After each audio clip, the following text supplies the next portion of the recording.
Good evening. Do sit down. Try not to trip over the discarded party loyalties on the carpet.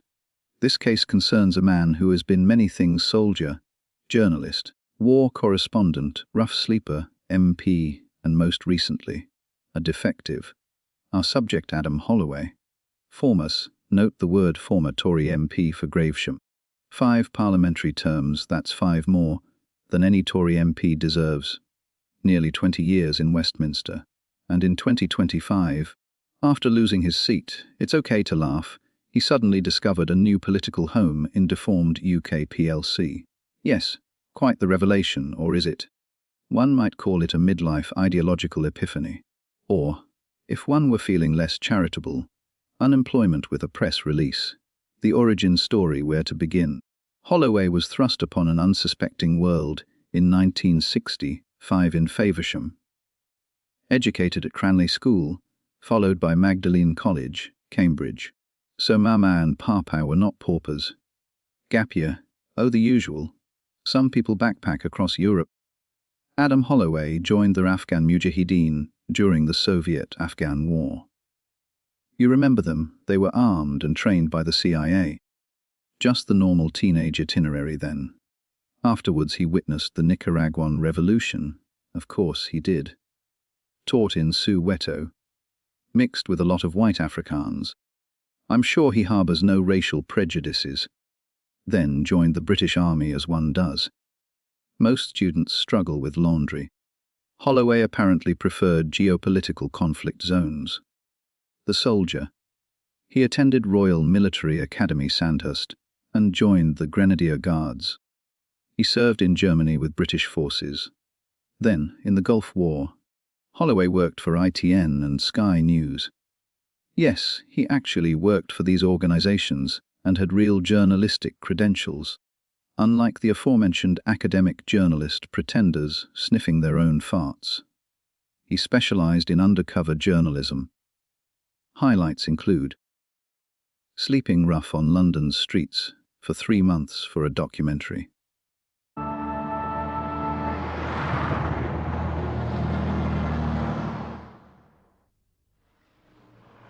Adam Holloway's existence 6 weeks ago couldn't have been further from the life of a down-and-out. He just left the army at 26. As a captain in the Grenadier Guards last year, he'd been active in the Gulf War. Now he's preparing to become homeless for us. I joined the army after leaving Cambridge. I was then commissioned into the Grenadier Guards, who are based right here over in Wellington Barracks now. I served in Canada, Cyprus, Germany for a year, and finally in the Gulf. I've done guard duties at St James's Palace and also at Windsor Castle. So why are you making this film? Most of us who have roofs over our heads and money going into the bank every month or whatever, you know, we rather take things for granted. Whereas I think the only way that you're going to do that effectively is by having somebody who is, to some extent, feeling and going through what the people on the street are. Although he knew he was going back to his usual Tory opulent lifestyle, he only had to be a temporary pauper, pretending to be schizophrenic in cities across England. Pretense being the operative description, because he learnt absolutely nothing. I was in the army. To be honest, for me, sleeping rough in central London is a lot more comfortable than going on exercise when I was in the army. Exposing a child noncing ring. He was in the Tory party. So that would not be very difficult to find now, would it? Frankly, if undercover journalism were the Olympics, Holloway would have left with several gold medals and a deeply confused passport. But at least he had actually been a journalist, not someone who, because they say they are a journalist, thinks that they really are. Oh, look at me, I made a 10-minute video, and I am calling it a documentary. La-dee-da. Well, ooh la-dee-da. He even reported from the siege of Sarajevo, and not his back garden in Northern Ireland. So far, our detective must concede, this man lived several lifetimes before entering politics, which makes what happens next all the more fascinating. Enter Parliament. In 2005, Holloway defeated Chris Pond to become MP for Gravesham. His maiden speech praised multiculturalism and discussed crime. He's not going to be praising it as part of Deformed UK PLC, is he? Yes, that sentence will become amusing later. Over the years, he visited Afghanistan repeatedly, investigated Iraq intelligence claims, questioned the famous 40 5-minute weapons claim. According to his research, the source for that claim may have been an Iraqi taxi driver. His new boss, Smeagol Frogage, gets quite a lot of his reliable, in quotes, information from taxi drivers as well, which is impressive intelligence gathering for him, maybe, but not so much for Smeagol Frogage. Usually, taxi drivers only give directions and opinions about Arsenal or tell you all about refugees eating swans. The break shit years. Holloway became an enthusiastic supporter of break shit. He joined the so-called Spartans, short for sparse in brain cells, the MPs who repeatedly voted against Theresa May, the Dancing Queen's EU deal. He also submitted a letter of no confidence in Theresa May. His logic: you cannot have someone leading a mission who does not believe in the mission. And did Spafford really believe? A compelling principle, one he would later apply selectively. The controversial moments. Politics is rarely tidy. A Tory being controversial, well, who would have thunk it? Holloway accumulated a few, shall we say, interesting headlines. For example, he once claimed sleeping rough was more comfortable than military exercises. Rough sleepers were not thrilled. He also cited his barber, a Kurdish refugee, as evidence that refugees return to their home countries for holidays. The barber clarified he was actually holidaying in Great Yarmouth, which is many things, but not Iraq.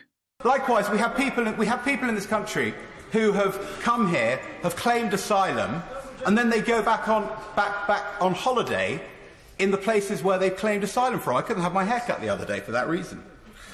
The scandals, but what did we expect? In 2021, he was found to have breached the Parliamentary Code of Conduct. Got his Tory badge of honour then. He had written to influence a judge in the case of disgraced MP Charlie Nonce Elphick, who had been convicted of SA. He apologised in Parliament. Of course, he did, but not for what he had done, but for getting caught. It is the Tory way. Later, he also provided a character reference for another Tory nonce, Imran Ahmad Khan, convicted of SA on a teenage boy. One begins to wonder if his writing hobby required tighter editorial oversight. What's a little noncing between Tories? The Spaffer years. Holloway strongly supported the Spaffer.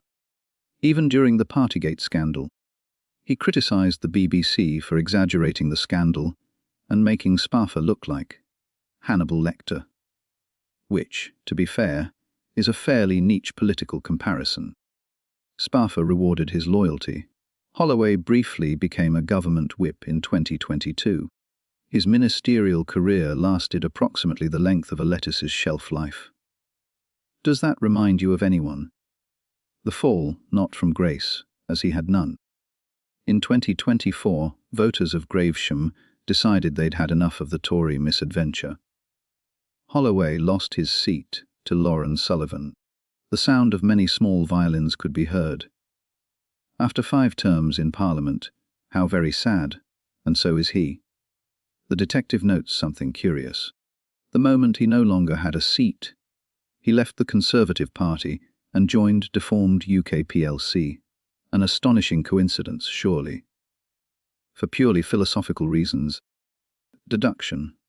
Let us examine the evidence. 19 years as a Conservative MP. 19 years more than he deserved. Loyal break-shit campaigner. Government whip. Seat lost. Suddenly joins Deformed UK PLC. My dear viewer, this is not ideological migration. This is political aftercare and looking out for himself. When a political career ends, some retire. Some write memoirs. Spaffers make a great doorstop. Others defect to the nearest microphone or foghorn of ignorance. The conclusion. Adam Holloway is not a simple character. Soldier, actual journalist, adventurer, politician, skilled liar. But his final chapter reveals a classic Westminster phenomenon. When the electorate removes you from Parliament, the temptation to join the loudest opposition movement becomes irresistible. Not because beliefs changed, but because relevance is addictive and real work isn't an option. And Deformed UK PLC, dear viewer, is currently Westminster's most convenient septic tank. Finally, so ends the case of Adam Holloway, a man who infiltrated war zones, refugee camps, and organised nonce rings, yet somehow still found British politics the strangest environment of all. Until next time, subscribe and question everything, because in Westminster, the real undercover operation is the ideology.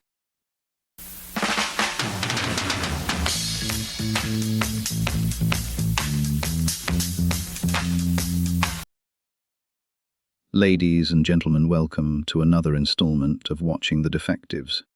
Tonight's investigation concerns a man who climbed the greasy pole of Westminster, reached the cabinet table, became chairman of the Conservative Party, and then, after voters removed him from Parliament, experienced a sudden and miraculous political awakening.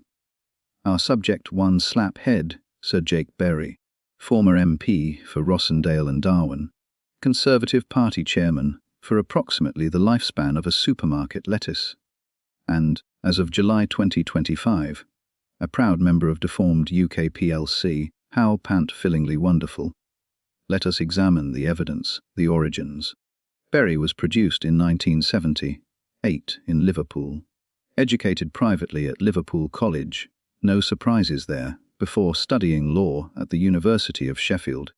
He trained as a solicitor and qualified in 2003. A respectable profession, just one step up from being an estate agent. Jakey studied planning law, specifically, which, for those unfamiliar, is the legal art of arguing about where buildings should exist, or, in the case of certain developers, where they shouldn't. On to Parliament. In 2010, Berry became MP for Rossendale and Darwen, proving that you get what you vote for. His political mentor, Housing Minister Grant Shapps. Yes, folks, Grunt Plops, Mr. Fox, Mr. Green, or whatever this Tory grifter is calling himself today. Mr. Green, how are you? Very good, are you Michael. Mr. Green today or Grant Shapps? No, I'm Grant today. Can we ask you about this book No, you published online? Can you assure us that all your online testimonials were genuine people?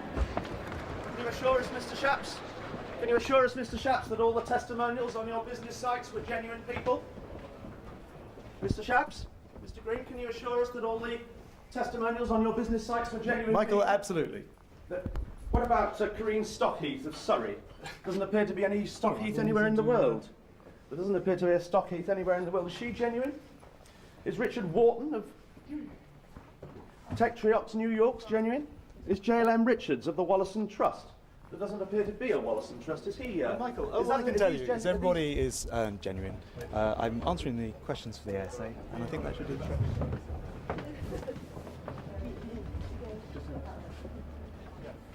Berry served as his parliamentary private secretary, the Westminster equivalent of being promoted from intern to coffee courier. Soon he was advising Prime Minister David, the piggy diddler allegedly, Cameron at number 10, housing policy, regional growth, local government, and, most memorably, Berry sponsored legislation allowing councils to hold prayers at the start of meetings. Yes, because nothing improves planning debates like divine supervision, a rising star. By 2017, Slaphead Berry was a junior minister under Theresa May. His title, Minister for the Northern Powerhouse. A very grand, sounding name for something that achieved absolutely nothing, and mostly involved explaining why northern towns still lacked the power. He later served under the Spaffer, attending cabinet meetings. He even joined the Privy Council. A sure sign one has truly arrived in the Westminster aristocracy. though his ministerial career was not without colour. In 2018, he described arts campaigners opposing BAE Systems sponsorship as subsidy, addicted artists, and snowflakes, which is a bold strategy. Insult the arts sector while serving as the Minister for Regional Growth. I'm sure that went down splendidly at theatre openings. The break shit tightrope walker. Here, this detective notes something curious.